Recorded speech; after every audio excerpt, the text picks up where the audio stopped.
Counselling কিন্তু শুরু হয়ে গেছে 2026-এ। তোমরা যারা এএনএম জিএনএম এন্ট্রান্স এক্সামিনেশন দিয়েছো, তোমাদের সেই এএনএম জিএনএম এন্ট্রান্স এক্সামিনেশনের বেসিসে একটা র্যাঙ্ক এসছে এবং তার পরবর্তী ফেজ যেটা কাউন্সিলিং সেটা কিন্তু চলছে। তোমাদের কিন্তু যে কাউন্সিলিং হবে সেটা কিন্তু 3টে ফেজে হবে। এখনো পর্যন্ত যে আপডেটটা রয়েছে সেই 3টে ফেজে তোমরা কিন্তু চয়েস ফিলিং করতে পারবে আলাদা আলাদাভাবে। নতুন ডব্লিউবিজির যে রুলস ছিল ইঞ্জিনিয়ারিং ফার্মেসিতে সেটাই কিন্তু তোমাদের এএনএম জিএনএমেও কন্ডাক্ট করা হচ্ছে। 3বার তোমরা কিন্তু চয়েস ফিলিং এর সুযোগ পাবে। বেসিক্যালি ফার্স্টে তোমাদের রেজিস্ট্রেশন এবং চয়েস ফিলিং 17 তারিখ পর্যন্ত কিন্তু চলছে, যেটা কন্টিনিউয়াসলি কিন্তু যে তোমাদের মেন ফেজ অফ রেজিস্ট্রেশন, যেটা করার পরে কিন্তু তোমার পরবর্তী ক্ষেত্রে চয়েসকে লক করতে হবে, সেই ডেটও কিন্তু 17 তারিখ থাকছে আগস্টের। এবং তোমাদের ফার্স্ট ফেজের রেজাল্ট কিন্তু আসবে 19 তারিখ। তো 19 তারিখ তোমাদের ফার্স্ট ফেজের রেজাল্ট আসবে।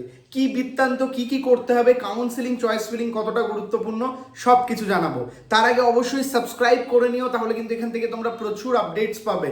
এবং যারা ফেসবুক থেকে দেখছো অবশ্যই পেজটাকে ফলো করে নিও। আমি কিন্তু তোমাদের জন্য কোয়ালিটি কন্টেন্ট যতটা সম্ভব নিয়ে আসি এবং বিগত বছর ধরে নিয়ে আসছি ইঞ্জিনিয়ারিং, মেডিকেল, ফার্মেসি সবার জন্য। তো তোমাদের এএনএম জিএনএম নার্সিংয়ে কিন্তু হিউজ অ্যাপ্লিকেশন তোমরা করো এবং তোমাদের গভর্নমেন্ট কলেজ পেতেই হবে, এরকম কিছু টিপস কিন্তু আজকে দিয়ে দেবো। সেটা হচ্ছে চয়েস ফিলিংয়ে ম্যাক্সিমাম নাম্বার অফ কলেজেস তোমাকে কিন্তু সাজাতে হবে এবং চয়েসের যে লিস্ট সেটা কিন্তু করবে তোমার পছন্দের লিস্ট অনুযায়ী। অর্থাৎ যে কলেজটাকে তুমি সব থেকে বেশি পছন্দ করো সেটাকে নাম্বার 1, তারপরে নাম্বার 2, এইভাবে কিন্তু চয়েস দেবে। এবং চয়েস ফিলিংয়ের পরে তুমি যদি কলেজ পেয়ে যাও, সেই ক্ষেত্রে তোমার ডেট কিন্তু 19 থেকে 21 তারিখ পর্যন্ত থাকবে। তুমি কলেজে সিট অ্যাকসেপ্ট করতে পারো, ইয়েস আপগ্রেডেশন করতে পারো এবং তুমি চাইলে কিন্তু কাউন্সিলিং থেকে বেরিয়েও যেতে পারো। কারণ সেকেন্ড ফেজে তোমার আবার চয়েস ফিলিং করার সুযোগ থাকছে, যেটা কিন্তু এবছর থেকে একদম নিউ। এবং তুমি কিন্তু চাইলে সেকেন্ড ফেজে আবার চয়েস সাজাতে পারো।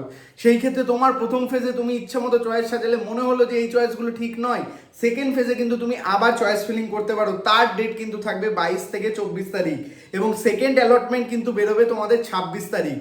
পুরো নতুন সেই রুলসগুলো এসছে, তাই সবার মধ্যে ভিডিওটি শেয়ার করে দাও যাতে এই চয়েস ফিলিং এবং কাউন্সিলিংয়ের ব্যাপারটা সবাই জানতে পারে।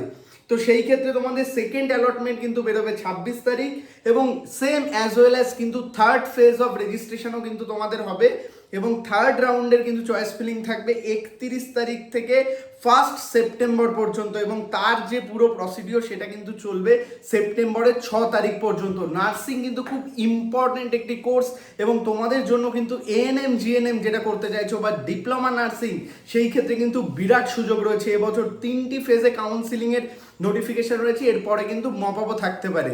রাজ্যের যত কলেজ, নার্সিং হোম রয়েছে তোমরা সেখানে তোমাদের ইচ্ছা অনুযায়ী চয়েস দিতে পারো তোমার র্যাঙ্কের বেসিসে।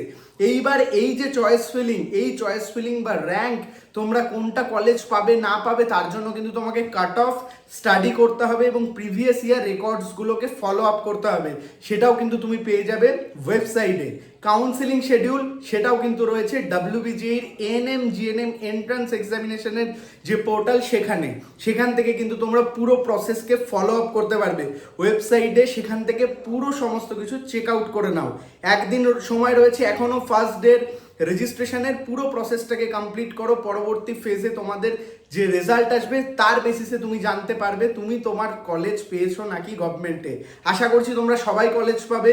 ভিডিওটি সবার মধ্যে শেয়ার করে দাও এবং এএনএম জিএনএম তোমরা যারা এবছর পরীক্ষা দিয়েছো সবাইকে বেস্ট উইশেস এবং কাউন্সিলিং চয়েস ফিলিং একদম মন দিয়ে করো যাতে তোমরা গভর্নমেন্ট কলেজ পেতে পারো।